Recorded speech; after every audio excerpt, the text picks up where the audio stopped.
നമസ്കാരം. തനുസ് PSC ടിപ്സിലേക്ക് എല്ലാവർക്കും സ്വാഗതം.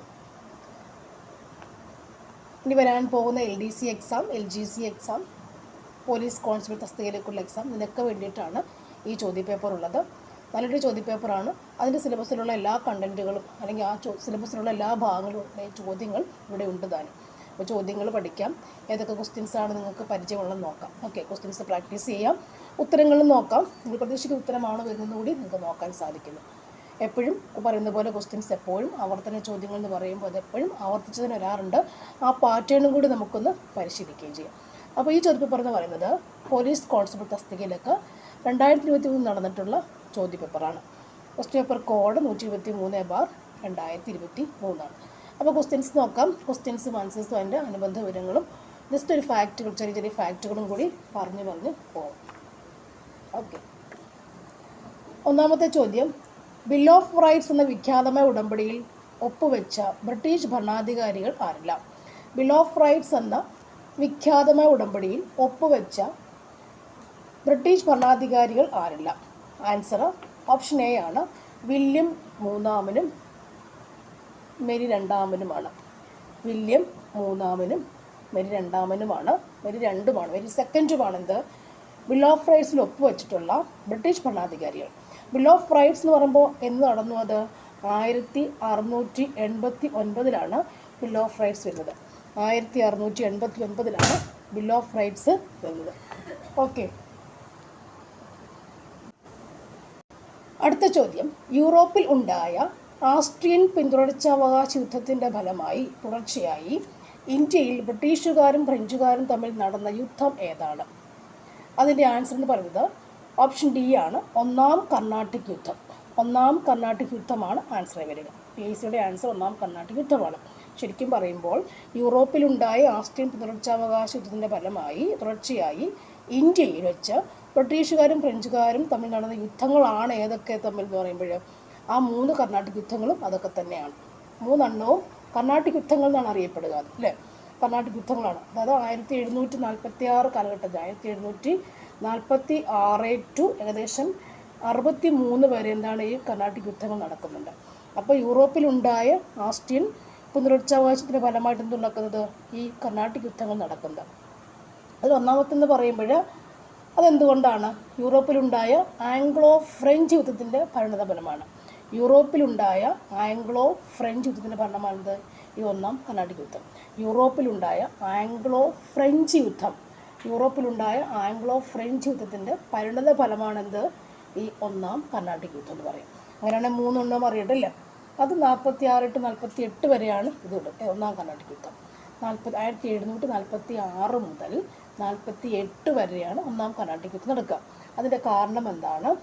യൂറോപ്പിലുണ്ടായ ആംഗ്ലോ ഫ്രഞ്ച് യുദ്ധത്തിൻ്റെ പരിണത ഫലമായിട്ടാണ് ഒന്നാം കർണാട്ടിക് യുദ്ധം നടക്കുക. മറ്റൊരു കാരണം എന്ന് പറയുമ്പോൾ ഇന്ത്യയിൽ വ്യാപാര കുത്തക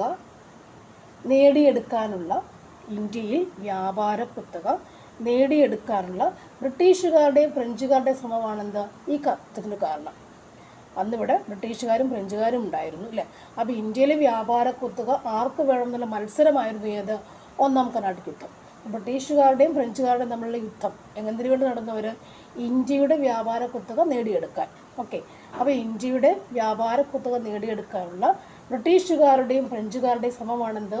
ഒന്നാം കർണാട്ടിക് യുദ്ധം ഉണ്ടാകാനുള്ള കാരണം. ശരിക്കുമുള്ള കാരണം അതാണ്, അല്ലേ? മറ്റൊന്നെന്താണ്? യൂറോപ്പിലുണ്ടായ ആംഗ്ലോ ഫ്രഞ്ച് യുദ്ധത്തിൻ്റെ പരിണത ഫലവും എന്താണ്? ഒന്നാം കർണാട്ടിക് യുദ്ധം ഉണ്ടാകാൻ കാരണമായി, അല്ലേ? അപ്പോൾ ഈ 3 യുദ്ധത്തിൻ്റെയും ഒരു പൊതു റീസൺ ഇതാണ്, യൂറോപ്പിലുണ്ടായ സംഭവം. ഒരു രണ്ടാം യുദ്ധം എന്ന് പറയുമ്പോൾ എന്തായിരിക്കണം?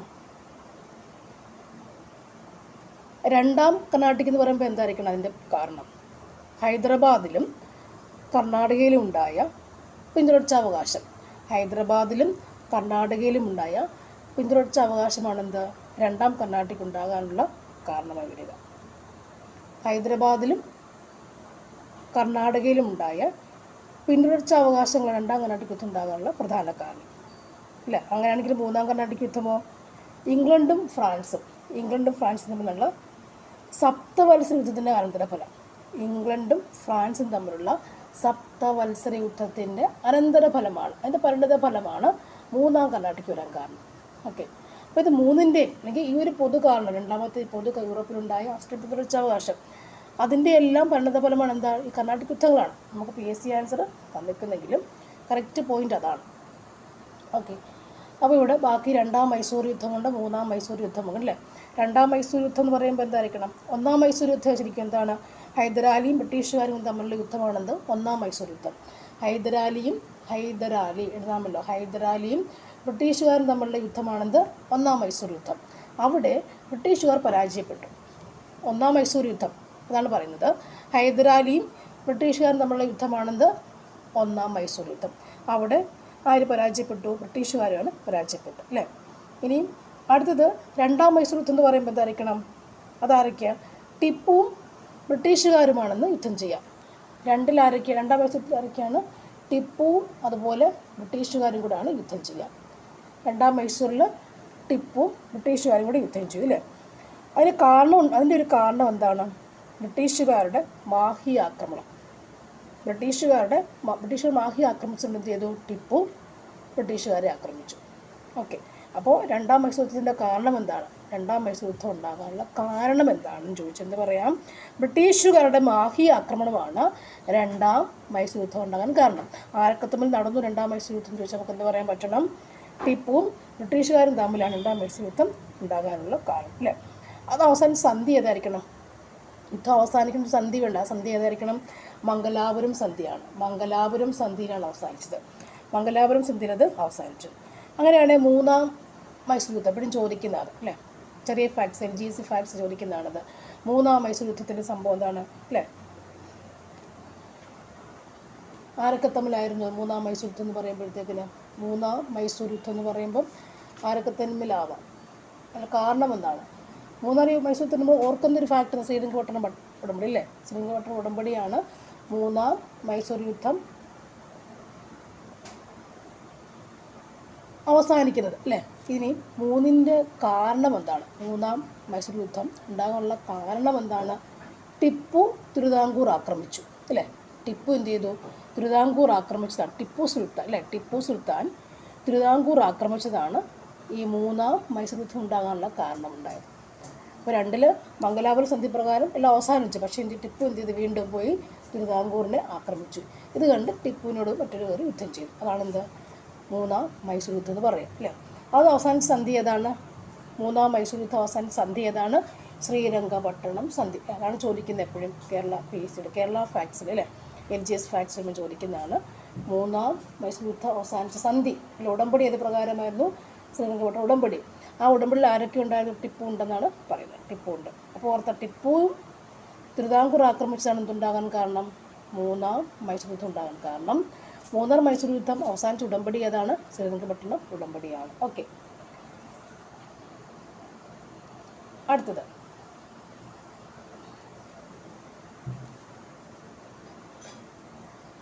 താഴെ കൊടുത്തിരിക്കുന്ന സംഭവങ്ങൾ അവ നടന്ന വർഷത്തിൻ്റെ അടിസ്ഥാനത്തിൽ ക്രമീകരിക്കാം. ഇവിടുത്തെ ആൻസർ ഓപ്ഷൻ B ആണ്.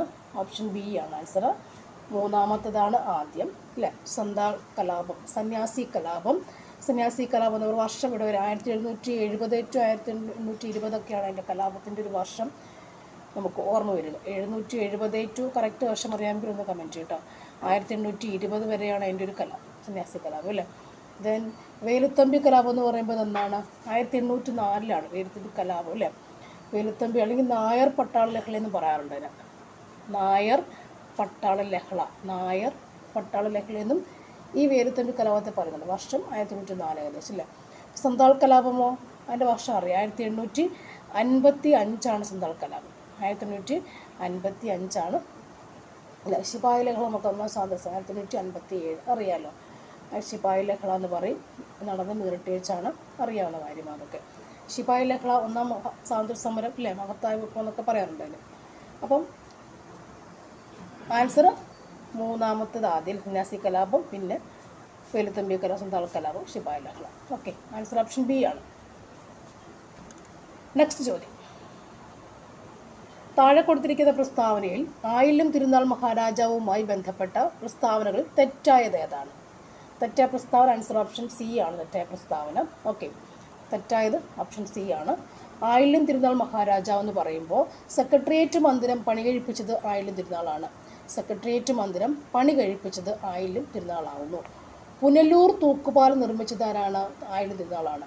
പുനലൂർ തൂക്കുപാലം നിർമ്മിച്ചത് ആയില്യം തിരുനാളാണ്. ഓക്കെ അല്ലേ? തിരുവനന്തപുരം ജനറൽ ഹോസ്പിറ്റൽ സ്ഥാപിച്ചതും ആരാണ്? ആയില്യം തിരുനാളാണ്. അതൊക്കെ ചോദിക്കാം, ചാൻസ് ഉണ്ട്, വീണ്ടും ചോദിക്കാം. തിരുവനന്തപുരം ജനറൽ ആശുപത്രി സ്ഥാപിച്ചതാരാണ്? ആയില്യം തിരുനാൾ മഹാരാജാവിൻ്റെ കാലത്താണ് തിരുവനന്തപുരത്തെ ജനറൽ ആശുപത്രി സ്ഥാപിക്കുന്നത് അല്ലേ?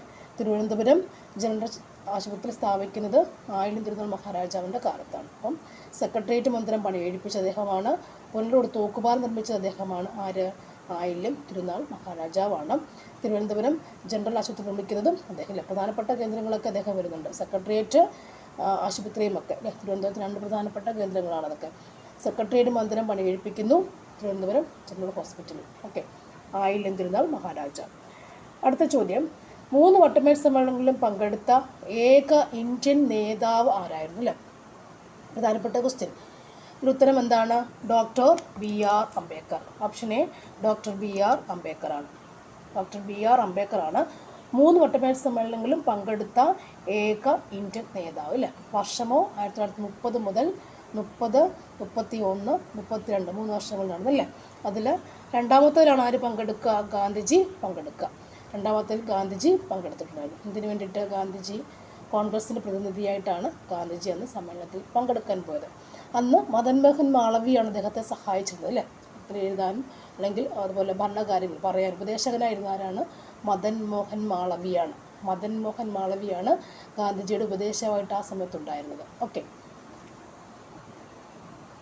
അടുത്തത്, ഐക്യരാഷ്ട്രസഭയുടെ ഇപ്പോഴത്തെ സെക്രട്ടറി ജനറൽ ആരാണ്?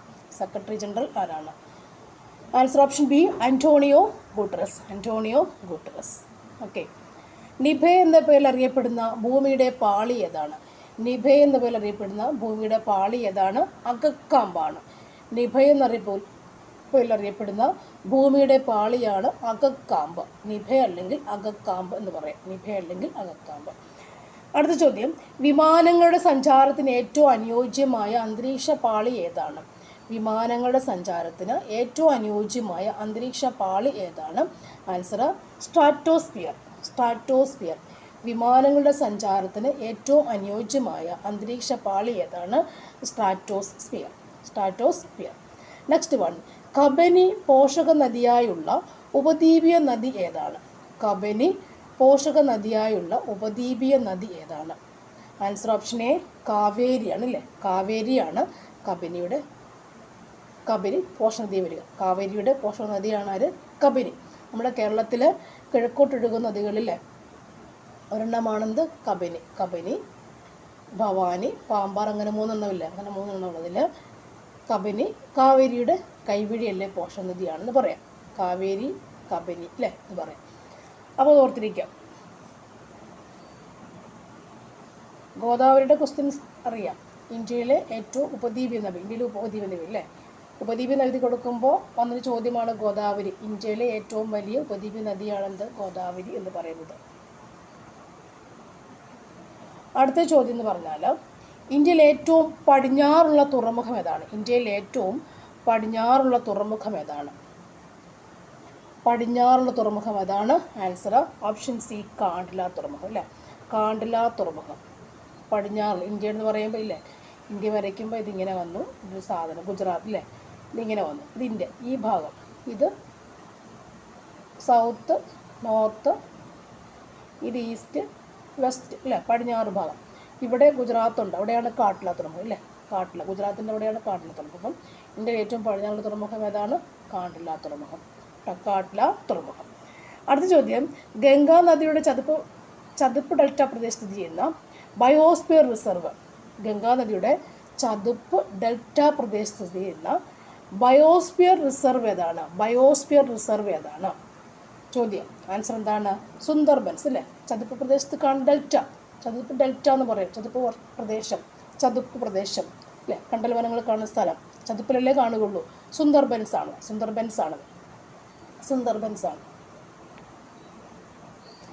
നീലഗിരി എന്ന് പറയുമ്പോൾ ശരിക്കും എന്താണ്? പശ്ചിമഘട്ടവും പൂർവ്വഘട്ടവും സന്ധിക്കുന്ന ഭാഗമാണെന്ത്? നീലഗിരി എന്ന് പറയും. പശ്ചിമഘട്ടവും പൂർവ്വഘട്ടവും സന്ധിക്കുന്ന ഭാഗമാണെന്ത് നീലഗിരി എന്ന് പറയുന്നത്. ഓക്കെ, അടുത്ത ചോദ്യം, ഇന്ത്യ ഏറ്റവും കൂടുതൽ ഇറക്കുമതി ചെയ്യുന്ന സാധനം ഏതാണ്? ഏറ്റവും കൂടുതൽ ഇറക്കുമതി ചെയ്യുന്ന സാധനം ഏതാണ്? പെട്രോളിയമാണ് അല്ലേ, പെട്രോളിയമാണ്. നീതി ആയോഗിൻ്റെ ആദ്യത്തെ വൈസ് ചെയർമാൻ ഏതാണ്? Answer Arvind Panagariya. Next one, planning commission സ്ഥാപിക്കപ്പെട്ടത് എന്നാണ്? Answer March 15, 1950. March 15, 1950 planning commission സ്ഥാപിക്കപ്പെട്ടത്. Planning 5 year planning commissions, plans 5 year plans. Planning commission എന്ന് പറയുമ്പോൾ മാർച്ച് 15, 1950 സ്ഥാപിക്കപ്പെട്ടത്. നെക്സ്റ്റ് വൺ, ആഗോളവൽക്കരണം ത്വരിതപ്പെടുത്തുന്ന സംഘടന ഏതാണ്? ആഗോളവൽക്കരണം. ആൻസർ നമുക്ക് എന്ത് പറയാം? ലോക വ്യാപാര സംഘടന WTO.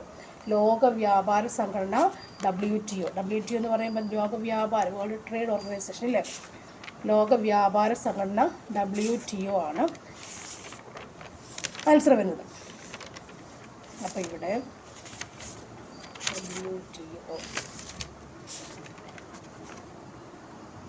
അതിൽ ഒരു ചോദ്യം, WTO അല്ലേ, ലോകവ്യാപാര സംഘടന, അതെന്താണ്? എവിടെ ആസ്ഥാനം എവിടെയാണ്? കഴിഞ്ഞ ദിവസവും പറഞ്ഞത്, ആദ്യമേ കേൾക്കുന്നവരാണെങ്കിൽ ഒന്നുകൂടി കേൾക്കാം. ആസ്ഥാനം എവിടെയാണ് അതിൻ്റെ? WTOയുടേത് ജനീവയാണ് അതിൻ്റെ ആസ്ഥാനം അല്ലേ. ജനീവയാണ് ലോകവ്യാപാര സംഘടന WTOയുടെ ആസ്ഥാനം എന്ന് പറയുക. ഇത് രൂപീകൃതമായതെന്നാണ്? 1955 ജനുവരി 1 രൂപീകൃതമാകുക അല്ലേ. ഓക്കെ, ജനുവരി 1 രൂപീകൃതമാകും. ഓക്കെ അല്ലേ. അപ്പോൾ എപ്പോഴും ചോദിക്കുന്ന ചോദ്യമായിട്ട് വീണ്ടും ഞാനത് ഒന്നുകൂടി പറഞ്ഞത്. നെക്സ്റ്റ് ചോദ്യം എന്ന് പറഞ്ഞാൽ, അമൃതകാലം എന്ന പദം ഏതുമായി ബന്ധപ്പെട്ടിരിക്കുന്നു? അമൃതകാലം റിപ്പീറ്റ് ചോദിക്കുന്നുണ്ട് ചോദ്യം, എന്നോട് ശ്രദ്ധിച്ചോണം. അമൃതകാലം ബജറ്റ് 2023-24 പറയുന്ന പേരാണെന്ത്? അമൃതകാലം എന്ന് പറയുന്നത്. ബജറ്റ് 2023-24 കാലയളവാണെന്ത്? അമൃതകാലം എന്ന് പറയുക. ബജറ്റിനെ ഓർത്ത് വെച്ചാൽ മതി, ബജറ്റ് അല്ലേ, അമൃത പോലെ budget. Okay, next, Karve committee ഇന്ത്യയിലെ ഏത് മേഖലയുമായി ചോർന്നിരിക്കുന്നു? കാർവേ കമ്മിറ്റി അല്ലേ, കാർവേ കമ്മിറ്റി ഏതാണ്? ചെറുകിട വ്യവസായങ്ങൾ. ഓക്കെ, കാർവേ കമ്മിറ്റി ചെറുകിട വ്യവസായമാണ്. ചെറുകിട വ്യവസായം. നെക്സ്റ്റ് വൺ എന്താണ്? നീല വിപ്ലവം ഏത് മേഖലയിൽ പെടുന്നു? ഏത് മേഖലയിൽ പെടുന്നതാണ് നീല വിപ്ലവം? അല്ലേ, മത്സ്യബന്ധനം അല്ലേ. നമ്മൾ എന്താ പറയുക, ഇത് വെള്ളം വരയ്ക്കുമ്പോഴൊക്കെ നമ്മൾ സമുദ്രഭാരം നമ്മൾ നീലയല്ല കൊടുക്കുക, ലൈറ്റ് ബ്ലൂ ആണ് കൊടുക്കുക. അപ്പോൾ അത് ഓർത്താൽ മതി. മത്സ്യബന്ധനം നീല വിപ്ലവമാണ്. ഓക്കെ, ഈ പഴം പച്ചക്കറി എന്താണ്? സുവർണ്ണ വിപ്ലവം അല്ലേ. സുവർണ്ണ വിപ്ലവമാണ് പഴം പച്ചക്കറി. കാർഷിക മേഖല നമുക്ക് ഹരിത വിപ്ലവം എന്നെപ്പോഴും അറിയാം. സുവർണ്ണ വിപ്ലവം പഴം പച്ചക്കറിയാണ്. മത്സ്യബന്ധനം നീല വിപ്ലവമാണ്. കാർഷികം നമുക്കറിയാം, എന്താണ്? ഹരിത വിപ്ലവം എന്ന് പറയാം. നെക്സ്റ്റ്, ചേരുംപടി ചേർക്കുക എന്നുള്ളതാണ്. സ്ഥാനപ്പേര് നിർത്തലാക്കൽ, അവസര സമത്വം, തൊട്ടുകൂടായ്മ നിരോധനം, നിയമത്തിന് മുൻപിൽ സമത്വം. ഇത് ഇന്ത്യൻ ഭരണഘടനയിലെ അവകാശങ്ങളാണ്. അപ്പോൾ അതിന് ചേരുംപടി ചേർക്കുമ്പോൾ ആൻസർ എങ്ങനെയൊക്കെ വരാം? ആൻസർ നമുക്കിവിടെ ഓപ്ഷൻ ബി ആണ്. കറക്റ്റ് മറ്റൊന്നും പറയണ്ട, ഓപ്ഷൻ ബി ആണ് ആൻസർ. അതായത് സ്ഥാനപ്പേര് നിർത്തലാക്കൽ. സ്ഥാനപ്പേര് എന്ന് പറയുമ്പോൾ ഏതാണ്? വകുപ്പ് 18 പ്രകാരമാണ് എന്ത് ചെയ്യുക?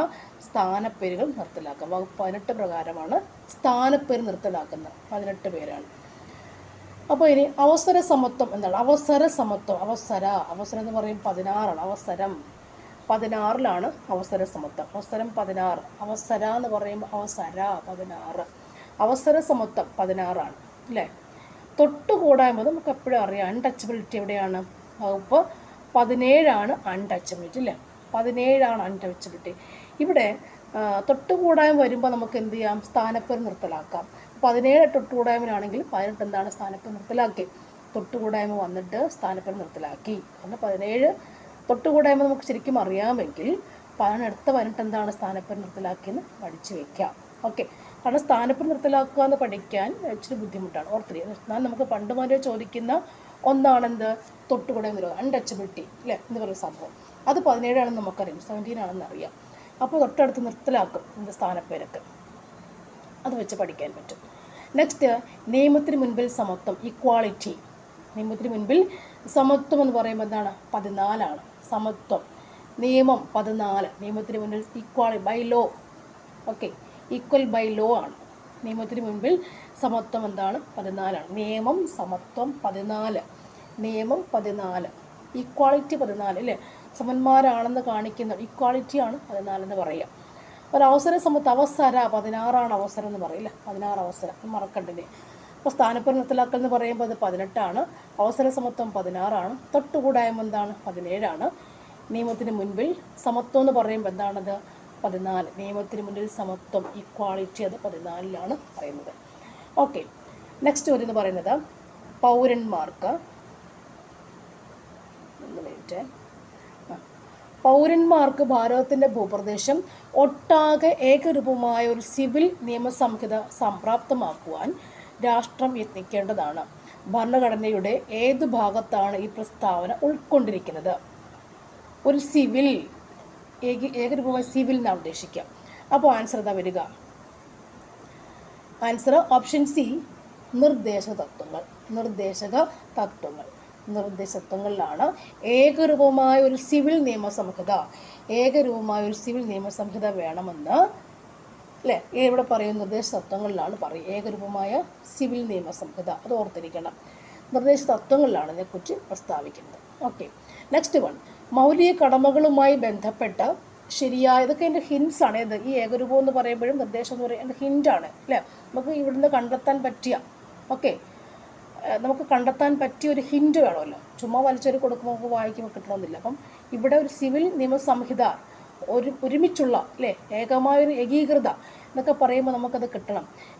ഏകരൂപമായൊരു സിവിൽ നിയമസംഹിത എന്ന് പറയുമ്പോൾ ഇവിടെ നമുക്ക് കിട്ടണം ഈ നിർദ്ദേശ തത്വങ്ങളാണെന്ന് നമുക്ക് കിട്ടണം. ഓക്കെ, അപ്പോൾ ടിപ്സ് എന്ന് പറയുന്ന കൂട്ടത്തിൽ പെടുന്ന കാര്യങ്ങളാണ് അതൊക്കെ വരുന്നത്.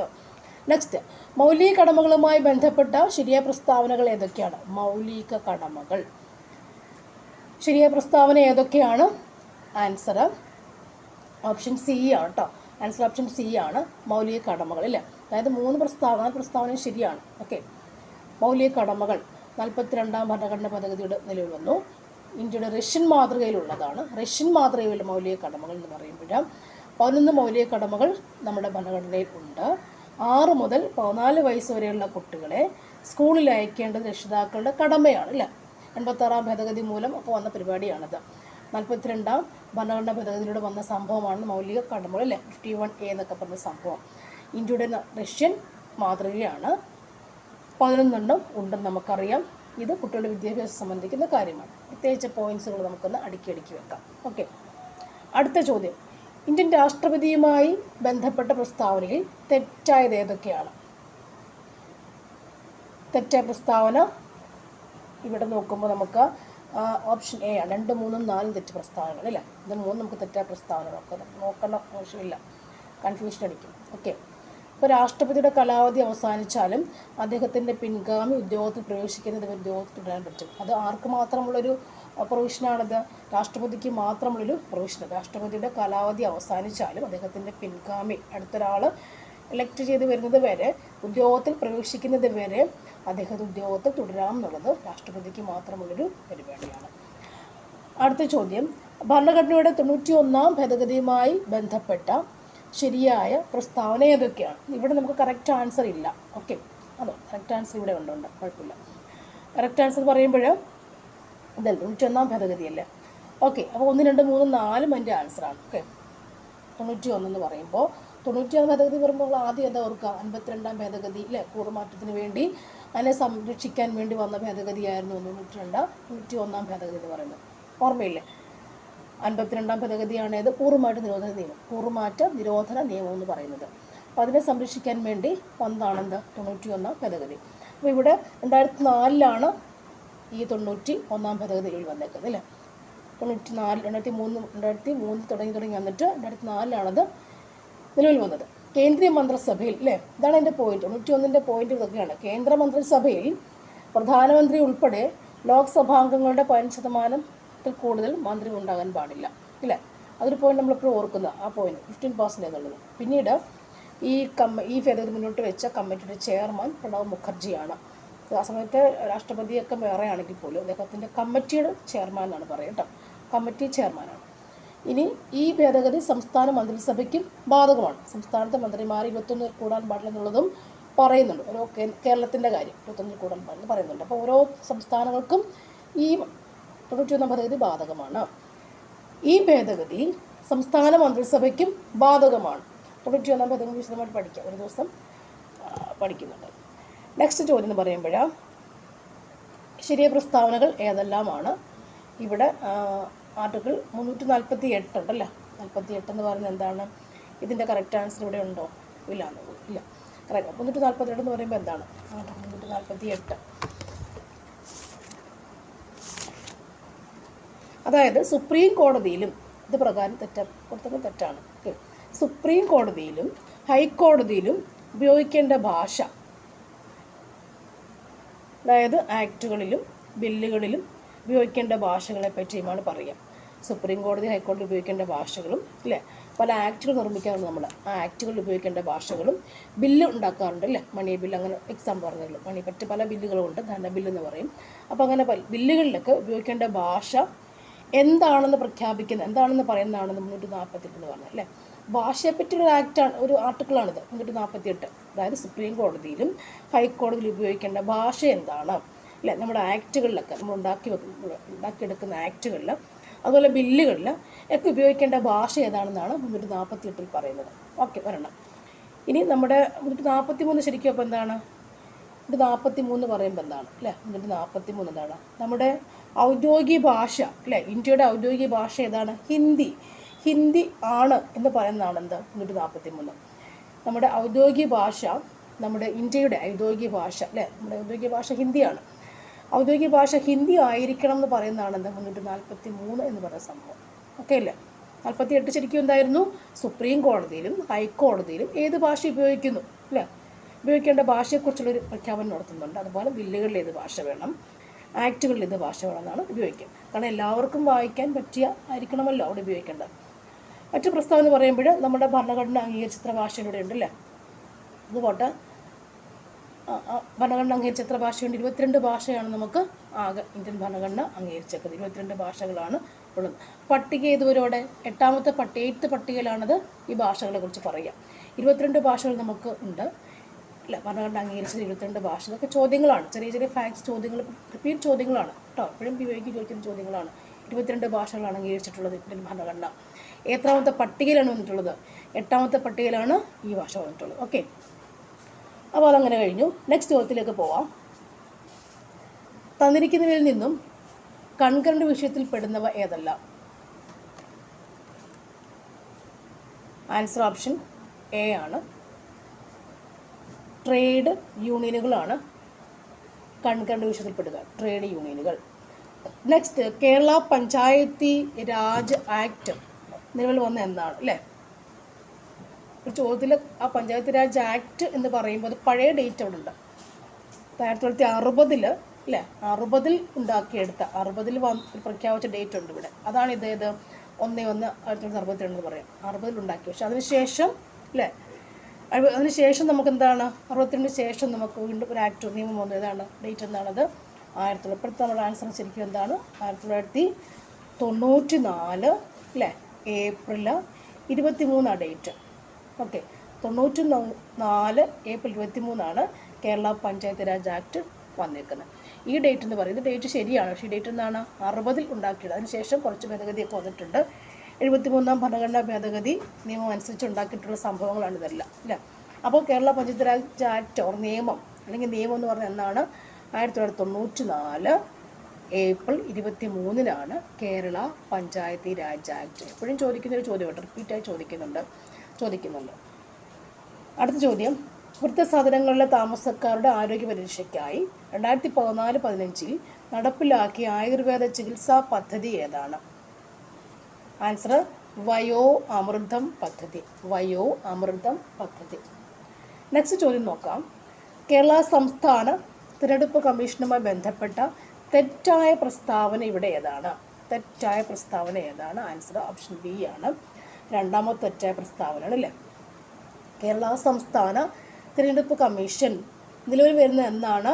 1993 ഡിസംബർ 3-ാം തീയതി 93 സംസ്ഥാന തിരഞ്ഞെടുപ്പ് കമ്മീഷൻ അല്ലേ, നമ്മുടെ ഇപ്പോഴത്തെ ഇലക്ഷൻ കമ്മീഷൻ 93 വരിക. 93 ഡിസംബർ 3-ാം തീയതിയാണ് കേരള സംസ്ഥാന തിരഞ്ഞെടുപ്പ് കമ്മീഷനിൽ വന്നേക്കുന്നത്. ഇനി അതിനകത്ത് തദ്ദേശ സ്വയംഭരണ സ്ഥാപനങ്ങളിലേക്കുള്ള ഇലക്ഷൻ നടക്കുന്നു. നടക്കുന്നുണ്ട്. എ ഷാജഹാൻ IAS ആണ് കേരളത്തിൻ്റെ മുഖ്യ തിരഞ്ഞെടുപ്പ് കമ്മീഷണർ അല്ലേ. കേരളത്തിൻ്റെ മുഖ്യ തിരഞ്ഞെടുപ്പ് കമ്മീഷണർ ആരാണ്? അല്ലേ, എ ഷാജഹാൻ IAS ആണ് കേരളത്തിൻ്റെ മുഖ്യ തിരഞ്ഞെടുപ്പ് കമ്മീഷണർ. ഡേറ്റ് എന്നാണ്? 93 ഡിസംബർ 3 കേരള സംസ്ഥാന തിരഞ്ഞെടുപ്പ് കമ്മീഷൻ. ഇതൊക്കെ നമ്മൾ റാങ്ക് ഫയലിലും പഠിക്കുന്നുണ്ടെങ്കിൽ പോലും ഇതിങ്ങനെ വരുമ്പോൾ നമ്മൾ ആ ഫാക്ട് പഠിക്കണം. കാരണം ഈ ഒരു പോയിന്റ് എപ്പോഴും എന്താണ് ചോദ്യമായി വരാറുണ്ട്. എ ഷാജഹാൻ അല്ലേ, നമ്മുടെ കേരളത്തിൻ്റെ മുഖ്യ തിരഞ്ഞെടുപ്പ് കമ്മീഷണർ ആരാണെന്ന് ചോദിക്കാറുണ്ടല്ലേ. അതിന് ഉത്തരം എന്താണ്? എ ഷാജഹാൻ IAS ആണ് അല്ലേ. എ ഷാജഹാൻ IAS ആണ് കേരളത്തിൻ്റെ മുഖ്യ തിരഞ്ഞെടുപ്പ് കമ്മീഷണർ. അപ്പോൾ നമുക്ക് LGS ഫാക്ട്സ് പോലും പഠിക്കാം. LDCക്കും ചോദിക്കുന്ന ചോദ്യങ്ങൾ ഇതൊക്കെ തന്നെ. പ്രസ്താവന ചോദ്യങ്ങൾ വരുമ്പോഴത്തേക്കും നമ്മൾ ഫാക്റ്റുകൾ, കൊടുക്കുന്ന ഫാക്റ്റുകൾ കണിശമായിട്ടും പഠിച്ചിരിക്കണം. നെക്സ്റ്റ് വൺ, മാതാപിതാക്കൾ 2 പേരും അഥവാ ഒരാൾ മരണപ്പെട്ട് സാമ്പത്തിക പരാധീനത അനുഭവിക്കുന്ന കുടുംബങ്ങളിലെ കുട്ടികൾക്ക് സ്വഭവനങ്ങളിൽ അല്ലെങ്കിൽ ബന്ധുഭവനങ്ങളിൽ താമസിച്ച് വിദ്യാഭ്യാസം ചെയ്യുവാൻ പ്രതിമാസ ധനസഹായം നൽകുന്ന പദ്ധതിയുടെ പേരെന്താണ്? സ്നേഹപൂർവ്വം പദ്ധതി അല്ല. മറ്റു ബന്ധുവീടുകൾ അഗതികളെ കഴിയുന്ന അവർക്ക് വേണ്ടി കൊടുക്കുന്ന, അവരുടെ മാതാപിതാക്കൾ നഷ്ടപ്പെടുമ്പോൾ അവർക്ക് വിദ്യാഭ്യാസ ചെലവിന് വേണ്ടി കൊടുക്കുന്ന പദ്ധതി എന്താണ്? സ്നേഹപൂർവ്വം പദ്ധതി അല്ലേ. സ്നേഹപൂർവ്വം സർക്കാർ കൊടുക്കുന്ന പദ്ധതിയാണ് സ്നേഹപൂർവ്വം അല്ലേ, സ്നേഹപൂർവ്വം പദ്ധതി. അടുത്തത് ചേരുംപടി ചേർക്കുക എന്നുള്ളതാണ് അല്ലേ. ചേരുംപടി ചേർക്കുക എന്നുള്ളതാണ്. അതിൻ്റെ ആൻസർ എന്ന് പറയുമ്പോൾ ഓപ്ഷൻ B ആണ് ആൻസർ കേട്ടോ. ഓപ്ഷൻ B ആണ്. റോഷി അഗസ്റ്റിൻ നമുക്കറിയാം ജലഭവമാണെന്നറിയാം. K കൃഷ്ണൻകുട്ടി എന്ന് പറയുമ്പോഴത് വൈദ്യുതി മന്ത്രി. അബ്ദുൾ റഹ്മാൻ എന്ന് പറയുമ്പോൾ അതെന്താണ്? സ്പോർട്സ് ആണ്. ഡോക്ടർ ആർ ബിന്ദു ഉന്നത വിദ്യാഭ്യാസം അല്ലേ. ഇത് ഞാൻ വരച്ചിട്ടില്ല. ഓക്കെ, അടുത്ത ചോദ്യം, ജമ്മു കാശ്മീരുമായി ബന്ധപ്പെട്ട ശരിയായ പ്രസ്താവനകൾ ഏതൊക്കെ? ജമ്മു കാശ്മീർ ശരിയായ പ്രസ്താവന എന്തൊക്കെയാണ്? നമ്മുടെ ഈ പ്രസ്താവനകളിലും എല്ലാം ശരിയാണ്. ജമ്മു കാശ്മീർ എന്ന് പറയുമ്പോൾ എന്താണ്? ജമ്മു കാശ്മീരിനെ വിഭജിച്ച് ലഡാക്ക്, ജമ്മു കാശ്മീർ എന്നിങ്ങനെ 2 കേന്ദ്രഭരണ പ്രദേശങ്ങളാക്കി അല്ലേ. ജമ്മു കാശ്മീരിനെ വിഭജിച്ചിട്ട് ലഡാക്കെന്നും 19 വർഷം ഓർത്തിരിക്കാം. ലഡാക്കെന്നും ജമ്മു കാശ്മീരെന്നും വിഭജിച്ചു വെച്ചു, കേന്ദ്രഭരണ പ്രദേശങ്ങളാക്കി വെച്ചു. വകുപ്പ് 370 35 എന്ന് റദ്ദ് അല്ലേ. എപ്പോഴും ചോദിക്കുന്നൊരു ചോദ്യമാണ് നേരത്തേക്ക് PSCക്ക്. അപ്പോൾ ആ 2 എടുത്തും കളഞ്ഞു. 370 കളഞ്ഞു, 35 എടുത്ത് കളഞ്ഞു. ഇന്ത്യൻ ഭരണഘടനയുടെ എല്ലാ വ്യവസ്ഥകളും ജമ്മു കാശ്മീരിന് ബാധകമാക്കി. ഓക്കെ, പ്രത്യേക ഭരണഘടനാ ഭേദഗതിയിൽ ഉണ്ടായിരുന്ന അല്ലേ, ഭരണഘടന വെച്ചിട്ട് കളിക്കുന്നതായിരുന്നു ജമ്മു കാശ്മീർ എന്ന് പറയാം. ഇപ്പോൾ എന്തായി? നമ്മുടെ ഇന്ത്യൻ ഭരണഘടനയുടെ എല്ലാ വ്യവസ്ഥകളും ജമ്മു കാശ്മീരിനും ബാധകമാക്കിക്കൊണ്ട് വെച്ചു. ജമ്മു കാശ്മീർ പുനഃസംഘടനാ നിയമം വന്നെന്നാണ് 2019 അല്ലേ. അപ്പോഴാണ് ലഡാക്കെന്ന് ജമ്മു കാശ്മീർ വിഭജിച്ച് വെക്കുക. 19 ഓർക്കണം. ജമ്മു കാശ്മീർ പുനഃസംഘടനാ നിയമം വരുന്നത് 2019 അപ്പോഴാണ് എന്ത് ചെയ്ത് ജമ്മു കാശ്മീർ വിഭജിച്ചിട്ട് ലഡാക്കും ജമ്മു കാശ്മീരുമാക്കി മാറ്റില്ലേ. നമ്മുടെ ഇന്ത്യയുടെ ഏറ്റവും മുകളിലുള്ള ഭാഗം അല്ലേ, ഇങ്ങനെ വരും. ഇത് ജമ്മു കാശ്മീർ ഏറ്റവും മുകളിലുള്ള, ഇത് ഇന്ത്യ അല്ലേ, ഇന്ത്യ എന്നല്ലേ. ഇത് ജമ്മു കാശ്മീർ ഇവിടെ വരും. ഓക്കെ, നെക്സ്റ്റ് ചോദ്യങ്ങൾ.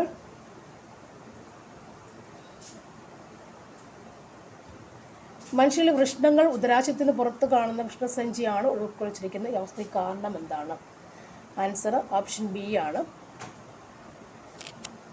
ഒന്നാമത്തെ ശരി. വൃഷ്ണങ്ങളിൽ ശരീര താപനിലയേക്കാൾ താഴ്ന്ന താപനില നിലനിർത്താൻ വേണ്ടിയാണ് ചെയ്യുന്നത്.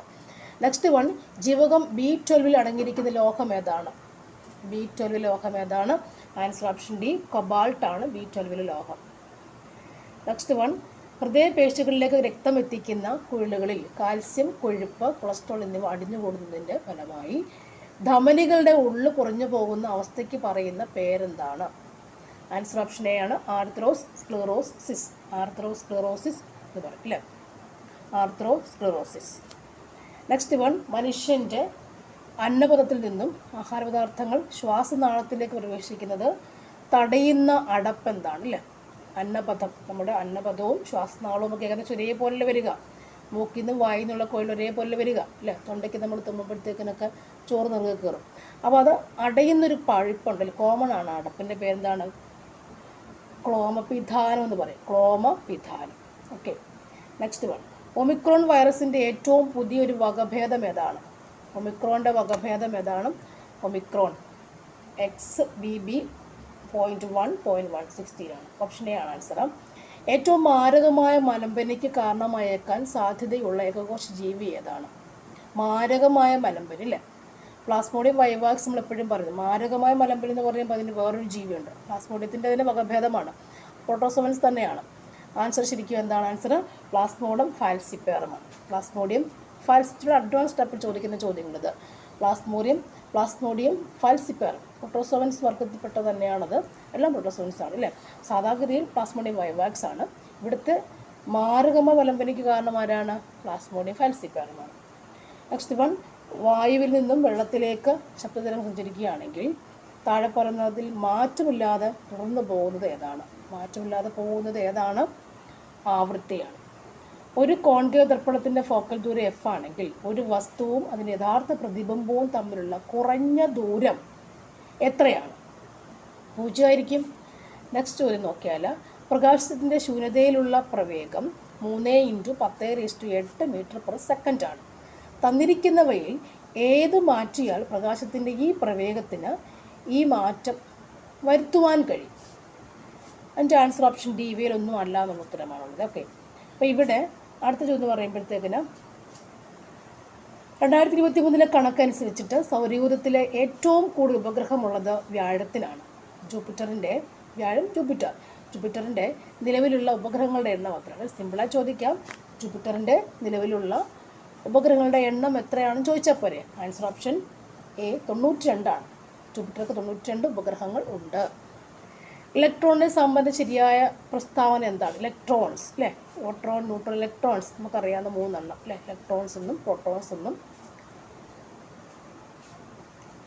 ആണല്ലോ. അപ്പോൾ ഇലക്ട്രോൺ എന്ന് പറയും, പ്രോട്ടോണിന് positive charge, electron negative charge, ന്യൂട്രോണിന് ചാർജ് ഇല്ല. അങ്ങനെ 3 എണ്ണം നമുക്കറിയാവുന്നതാണ്. ഇലക്ട്രോണിനെ കുറിച്ചുള്ള പ്രസ്താവന എന്തൊക്കെയാണ് അല്ലേ. ആൻസർ എന്താണ്? ഇലക്ട്രോൺ എന്ത് സ്വഭാവമുണ്ട്? തുല്യമായ കണികാ സ്വഭാവവും തരംഗ സ്വഭാവമുണ്ട്. തുല്യമായ കണികാ സ്വഭാവവും തരംഗ സ്വഭാവവും അല്ലേ. നെഗറ്റീവ് ചാർജുകാരനാണ് ഇലക്ട്രോൺ എന്ന് പറയുമ്പോൾ അവർക്ക് തുല്യമായ കണികാ സ്വഭാവവും തരംഗ സ്വഭാവവും ഉണ്ട്. നെക്സ്റ്റ് ചോദ്യം, ആംഫോട്ടറിക് സ്വഭാവം പ്രകടിപ്പിക്കാത്തത് ഏതാണ്? ആംഫോട്ടറിക് സ്വഭാവം, 2 സ്വഭാവം അല്ലേ. ആംഫോട്ടറിക് സ്വഭാവം. Answer option C, HCl. Next one, അന്തഃസംക്രമണ മൂലകങ്ങൾ എന്നറിയപ്പെടുന്നത് ആവർത്തന പട്ടികയിൽ ഏത് ബ്ലോക്കിലുള്ള മൂലകങ്ങളാണ്? ആൻസർ ഓപ്ഷൻ ഡി ആണ് അല്ലേ, F ബ്ലോക്കാണ് അന്തഃസംക്രമണ മൂലകങ്ങൾ. നെക്സ്റ്റ് ചോദ്യം, ബബിൾ ഗമ്മിൽ അടങ്ങിയിരിക്കുന്ന പോളിമർ ഏതാണ്? ബബിൾ ഗം പോളിമർ ഏതാണെന്ന് അറിയുമോ? പോളിവിനൈൽ അസറ്റേറ്റ് ആണ്. ബബിൾ ഗമ്മിൽ പോളിവിനൈൽ അസറ്റേറ്റ് ആണ്. നെക്സ്റ്റ് ചവറ അടുത്ത ക്വസ്റ്റ്യൻ ഉണ്ട് അല്ലേ. ജ്ഞാനപീഠ പുരസ്കാരത്തിന് അർഹമായ പ്രഥമ പ്രതിശ്രുതി അല്ലേ, പ്രോത്തം പ്രതിശ്രുതി എന്നാണ്. എന്താ ബംഗാളി നോവൽ എഴുതിയ ആരാണ്? മലയാളത്തിലേക്ക് ആകുമ്പോൾ അങ്ങനെയൊക്കെ വരും. പ്രോത്തം പ്രതിശ്രുതി എന്നാണ് കേട്ടോ. ആ ബംഗാളി നോവൽ എഴുതിയ ആരാണ്? ബംഗാളി നോവൽ എഴുതിയ ആരാണ്? ആശാപൂർണദേവി. ബംഗാളി നോവൽ ആശാപൂർണദേവി. നെക്സ്റ്റ് ചോദ്യം, ചവറ പാറുക്കുട്ടി ഏത് കലാരൂപവുമായി ബന്ധപ്പെട്ട കലാകാരി? Chavara Parukutty. Answer option D ആണ്, കഥകളി. ഇവിടെ ഒരു കാര്യം പറയാനുള്ളത്, ഇപ്പോൾ ഇത്രയും ഭാഗം കഴിഞ്ഞ് ബാക്കി സെക്ഷൻസ് ഇതില്ല, നമ്മുടെ ഈ ഒരു സെക്ഷൻസ് തുടങ്ങുകയാണ്, കലാസാഹിത്യത്തിൻ്റെ സെക്ഷൻ. ആ സെക്ഷനിലേക്ക് തുടങ്ങുമ്പോൾ പലർക്കും അത് അറിയില്ല, എഴുതാറില്ല. സിമ്പിളാണ് വിചാരിച്ചു, പക്ഷെ പഠിക്കാൻ നമുക്ക് എഴുതാൻ പറ്റില്ലല്ലോ. അപ്പോൾ ആ ഭാഗം കൂടി നമുക്ക് കൃത്യമായിട്ടൊന്ന് പഠിച്ചു നോക്കണം. ചവറ പാറുക്കുട്ടി, അതിൻ്റെ എക്സ്പ്ലനേഷൻസ് അടുത്ത ദിവസം കൊണ്ടുവരാം. ചവറ പാറുക്കുട്ടി ഏത് കലാരൂപവുമായി ബന്ധപ്പെട്ട കലാകാരിയായിരുന്നു? കഥകളിയാണ് ചവറ പാറുക്കുട്ടി.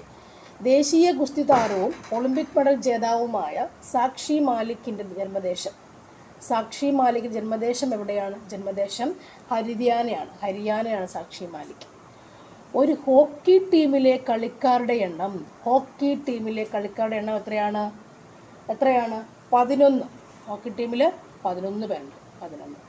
സൈലൻറ്റ് വാലിയെ ദേശീയ ഉദ്യാനമായി പ്രഖ്യാപിച്ച പ്രധാനമന്ത്രി ആരാണ്? ഇന്ദിരാഗാന്ധിയാണ്. സൈലൻറ്റ് വാലിയെ ദേശീയ ഉദ്യാനമായി പ്രഖ്യാപിക്കുന്ന ആരാണ്? ഈ ഇന്ദിരാഗാന്ധിയാണ് കേട്ടോ. ഇന്ദിരാഗാന്ധിയാണ്. അവിടെ ഒരു കൺഫ്യൂഷൻ ഉണ്ടാകും, ഞാൻ പറയുന്നില്ല. കാരണം ഇന്ദിരാഗാന്ധി പ്രഖ്യാപിക്കുമ്പോൾ അതിനെ സൈലൻറ്റ് വാലി ദേശീയ ഉദ്യാനം എന്ന് പറയുന്ന പിന്നെ ആരാണ്, ഉദ്ഘാടനം ചെയ്ത് കൊടുക്കുന്ന ആരാണ്, പിന്നീട് രാജീവ് ഗാന്ധിയാണ് പോകുന്നത്. അപ്പം അതാണ് ചോദ്യം അങ്ങനെ വന്നേക്കുന്നത്. സൈലൻറ്റ് വാലിയെ ദേശീയ ഉദ്യാനമായി പ്രഖ്യാപിച്ച പ്രധാനമന്ത്രി ആരാണ്? ഇന്ദിരാഗാന്ധിയുടെ സമയത്ത് പ്രഖ്യാപിച്ചിരുന്നു. ഉദ്ഘാടനം ചെയ്യാൻ പോകുന്ന ആരാണ്? രാജീവ് ഗാന്ധിയാണ് പോവുക കേട്ടോ. അടുത്ത ചോദ്യം, അടുത്ത മാത്സ് ആണ്. ദ സെക്രട്ടറി മാത്സ് അല്ലല്ലോ, സോറി ഇംഗ്ലീഷ് കേട്ടോ, English.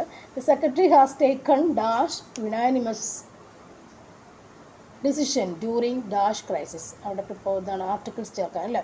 The secretary has taken unanimous എന്നുള്ളതിൽ യുനാനിമസ് എന്ന് വരും, ക്രൈസിസും ഉണ്ട്. അപ്പോൾ എ ആണോ ആനാണോ എന്നുള്ള കൺഫ്യൂഷനാണ് വരിക. ഹാസ് ടേക്കൺ ഏത് വരും? ഹാസ് ടേക്കൺ ഏത് ആർട്ടിക്കിളാണ് വരിക? ഹാസ് ടേക്കൺ എ യുനാനിമസ് അല്ലേ. Has taken A unanimous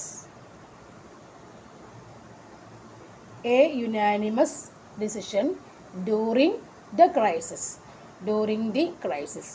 The secretary has taken a unanimous, കേട്ടോ, അത് എക്സെപ്ഷൻ കേസ്. യുനാനിമസ് സൗണ്ട് വരത്തില്ല നമുക്ക്, സൗണ്ടുകൾ, ആ സൗണ്ടിനെയാണ് പറയുക, വവൽ സൗണ്ടാണ് പറയുക അല്ലേ, ലെറ്റേഴ്സ് അല്ല സൗണ്ടാണ്. യുനാനിമസ് ഡിസിഷൻ, യുനാനിമസ് ഡിസിഷനാണ്. ഓക്കെ, അത് എഴുതി വെച്ച് പഠിക്കും, unanimous decision. Okay, answer option A ആണ്, ഓപ്ഷൻ സി ആണ്. Okay, option C, unanimous decision എഴുതി വെക്കണം അങ്ങനെ. Next, turning to passive voice. The nursing assistant has isolated the COVID victims to the evacuation room. Nursing assistant എന്ത് ചെയ്തു? Isolate ചെയ്തു അവരെ, വിക്ടിമിനെ evacuate ചെയ്തു. അതിനെ പാസീവ് വോയിസിലേക്ക് ആക്കണം, തിരിച്ചിട്ട് കുളിക്കണമെന്ന് പറയുന്നത് തിരിച്ചിടണം. അപ്പോൾ എങ്ങനെയാവും ആൻസർ? ഏത് വരും ആൻസർ? ദ കോവിഡ് വിക്ടിം അല്ലേ, ഒബ്ജക്റ്റ് അതാണ്, the COVID victim, option C answer കേട്ടോ. The COVID victims have been isolated അല്ലേ, ഹാസ് ഐസൊലേറ്റഡ് നിങ്ങളായിട്ട് മാറി, have been isolated to the evacuation room. The COVID victims have been isolated to the evacuation room by the nursing assistant. വേണമെന്നില്ല, ഉണ്ടെങ്കിൽ നമുക്ക് എഴുതാമായിരുന്നു കേട്ടോ. The COVID victims have been, അപ്പോൾ has എന്തായിട്ട് മാറി? have been isolated ആയിട്ട് മാറി, have been isolated to the evacuation room. Okay, answer option C ആണ്. നെക്സ്റ്റ് ചോദ്യം, complete the sentence by choosing the suitable options given below. Taj Mahal is one of the dash architectural masterpieces of the world's heritage. ഏതാണ് more grand ആണോ grantor ആണോ വരിക? Grandest ആണ്. Taj Mahal is one of the അല്ലേ, ഏതാണ് വരിക? Superlative degree വേണേ വരാം, അവിടെ ഇല്ല, അങ്ങനെ വരിക. Answer the grandest architecture masterpieces of the world's heritage. The grandest. Next ചോദ്യം, fill in the blanks using the correct tense ആണ്. When the minister and party reached the disaster relief camp വന്നപ്പോൾ the volunteers dash distribute the relief goods. അപ്പോൾ അവരുടെ മിനിസ്റ്ററും പാർട്ടികളും relief ക്യാമ്പിൽ വന്നപ്പോഴത്തേക്കിനും volunteers goods കൊടുത്തു കഴിഞ്ഞു. ഏതൊരു ആൻസർ ഇവിടെ? ആൻസർ ഹാഡ് ഡിസ്ട്രിബ്യൂട്ടഡ്, കൊടുത്തു കഴിഞ്ഞു അല്ലേ, had distributed. The volunteers had distributed the relief goods. അവർ അത് സാധനങ്ങൾ കൊടുത്തു കഴിഞ്ഞു. Had distributed. Next one, complete the conditional sentence using correct verb. If you dash the medicine, you could have vaccinated the patients. If you have ഇതാണ് എഴുതേണ്ടത് അല്ലേ. If you had the medicine. If you had the medicine. Okay. Next, pick out the word from the options that means the brief statement that expresses a general truth or a common saying or observation. A brief statement that expresses a general truth or a common saying or observation. അതിന് പറ്റിയൊരു വാക്ക് എന്താണ്? ഒരു brief statement, ചെറിയൊരു brief short, ഒരു general ട്രൂത്തിന്, ഒരു കാര്യത്തെ പറ്റിയൊരു ചെറിയൊരു ഒറ്റവാക്ക് പറയില്ല, അതാണ് സംഭവം ചോദിച്ചേക്കുന്നത്. നമ്മുടെ നോട്ടം ഒബ്സർവേഷൻ എന്താണ്? Common sayings. ഇതിൽ ഏതാണ് ആൻസർ? ഓപ്ഷൻ ബി ആണ്, adage. Next one, pick out the correctly spelled word. ഏതാണ്? ആൻസർ ഓപ്ഷൻ സി ആണ്, misappropriation. MISAPPROPRIATION, misappropriation. Next, choose the suitable idiom From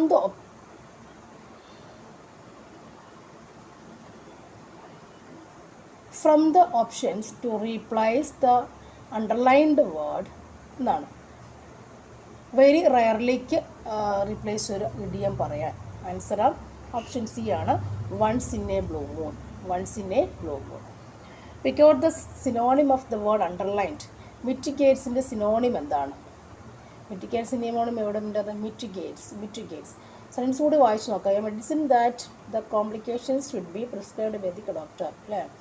അപ്പോൾ അതിൻ്റെ സിനോണിം സെയിം വേർഡ്, ഇതിന് യോജിക്കുന്നൊരു word നമ്മൾ കണ്ടെത്തുകയും കൂടി വേണമെങ്കിൽ ചെയ്യാൻ പറ്റും. അവിടെ ആൻസർ നമുക്ക് ഏത് എഴുതി വെക്കാൻ പറ്റും? ആൻസർ എന്താ എഴുതുക? Answer elevates. Option C, option B ആണ് ആൻസർ. എലിവേറ്റ്സ്, അതായത് മെഡിസിൻ എലിവേറ്റ്സ്. മിറ്റിഗേറ്റ്സിന് പകരം ഒരു വാക്ക്, സെയിം വാക്ക്, സിനോണിം, എലിവേറ്റ്സ്.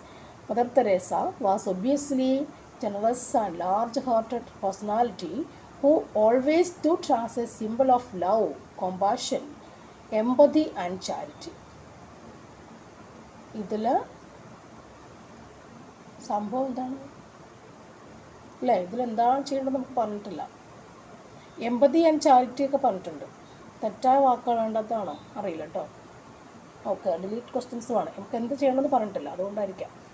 നെക്സ്റ്റ് ചോദ്യം, മലയാളം. വിവാഹം ചെയ്ത് ഭാര്യയോട് കൂടെ കേർക്കുന്നവൻ എന്നർത്ഥം വരുന്ന ഒറ്റപ്പദം ഏതാ? വിവാഹം ചെയ്ത് ഭാര്യയോട്, അല്ലേ? എന്താണ് പറയുക? ആണുങ്ങൾക്ക് പറയുന്ന പേരാണ് ഒറ്റപ്പദം. ആൻസർ കൂടെ പാർക്കുന്നവൻ. ഗ്രഹണി ആണോ? അല്ലല്ലോ, ഗ്രഹണി മാത്രമല്ല. ഗ്രഹണി തെറ്റാണ്, അല്ലേ? ഗ്രഹനായകൻ തെറ്റല്ലേ? ഏതായിരിക്കും വരിക അവിടെ? ഗ്രഹസ്ഥൻ വരാം. ഗ്രഹസ്ഥൻ, അല്ലേ? ഗ്രഹസ്ഥൻ, ഈ ഗ്രായാണ് ഗ്രഹസ്ഥൻ. ആൻസർ ഓപ്ഷൻ ഡി ആണ് ആൻസർ. ഓക്കെ, രണ്ടാമത്തതാണ് ആൻസർ. മലയാളികൾ എന്ന പദം ഏത് ബഹുവചന രൂപമാണ്? മലയാളികൾ ഏത് ബഹുവചന രൂപമാണ്. ആൻസർ മൂന്നാമത്തതാണ് ശരി, അലിംഗ ബഹുവചനം. ഉൾഗതി എന്ന പദത്തിൻ്റെ വിപരീത പദം ഏതാണ്? ഉൾഗതിയുടെ വിപരീത പദം ഏതാണ്? ആൻസർ അധോഗതി. ആൻസർ ഓപ്ഷൻ ബി ആണ്, അധോഗതി. അടുത്ത ചോദ്യം, മലരമ്പൻ എന്ന പദം പിരിച്ചെഴുതിയാൽ എങ്ങനെയിരിക്കും? മലരമ്പൻ. ആൻസർ ഒന്നാമത്തെ ശരി, മലരേ പ്ലസ് അമ്പനാണ് മലരമ്പൻ. രാത്രി എന്ന പദത്തിൻ്റെ പര്യായമല്ലാത്തത് ഏതാണ്? ആൻസർ ഇതാണ്, നാലാമത്തെ കേട്ടോ. ക്ഷണപ്രഭയാണ് ആൻസർ അല്ലാത്തത്. അപ്പം നിശ, ത്രിയാമ, ക്ഷണത എന്നിവ രാത്രിയുടെ പര്യായം ആകുന്നു. താഴെ പറയുന്നവയിൽ ശരിയായ വാക്യം ഏതാണ്? അല്ലേ? ശരിയായ വാക്യം എന്ന് പറയുമ്പോൾ ഏത് വരാം?